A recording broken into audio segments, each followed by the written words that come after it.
Hey again, Eric Zubik here, coming up with more of your Goofs.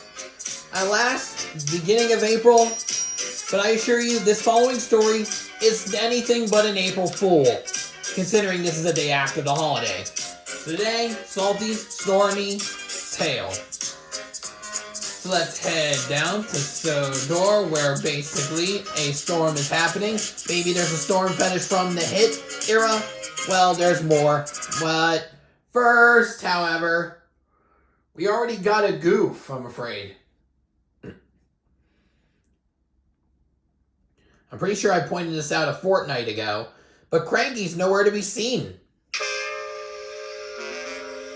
And he's supposed to be at the docks. Anyway, now let's hear Michael Brandon go on. The engines love working when the sun shines. One day, Thomas and Percy were helping Salty at the docks. But Salty was worried. It may be sunny now, matey, but there be a storm coming.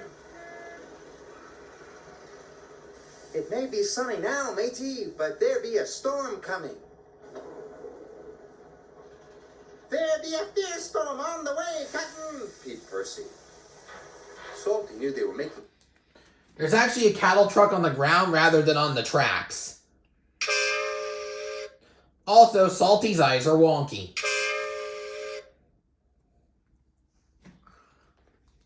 Fun of him. He felt sad. Later, Sir Topham had arrived. I want you to fetch Fergus from the smelter's yard, he said. His driver doesn't know the line. Aye, aye, sir, replied Salty sadly. Salty was glad he was going to the smelters. He didn't want to stay where he wasn't liked. What's wrong? Asked Emily. Nobody likes to be made fun of by silly tank engines. And he huffed away. Emily knew she had to find Thomas and Percy immediately. Those be dark clouds, matey, whistled Thomas.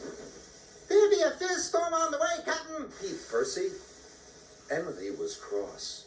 It's not nice to copy the way others speak. You hurt Salty's feelings. We were just having fun, said Percy. We'll say sorry to him, added Thomas. Why? But Salty was nowhere to be found.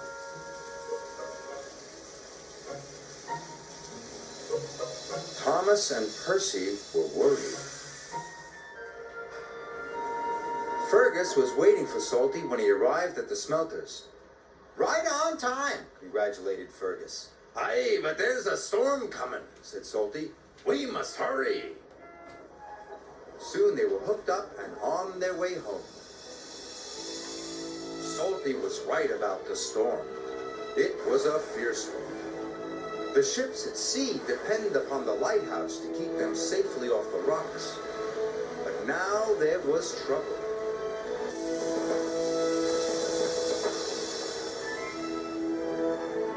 The lighthouse lamp has gone out, cried the captain.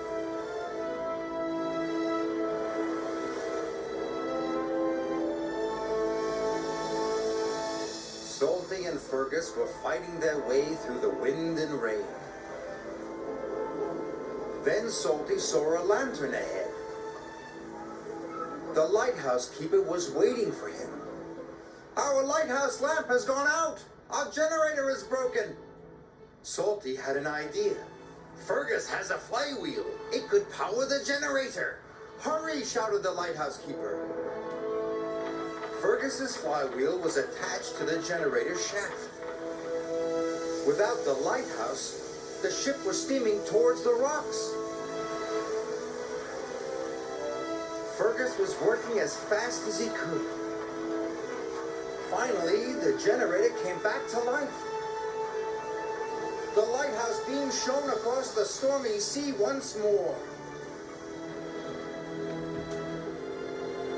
Just in time! Hard to starboard, matey! Salty's idea had saved the day. Fergus worked hard until first light. The next next morning, Salty and Fergus chugged back to the... What? Salty's a diesel. Diesels don't chug. Also, Cranky's missing again.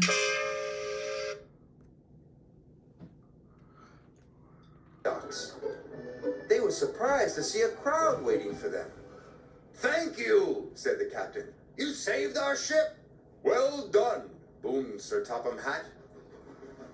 Salty was very proud.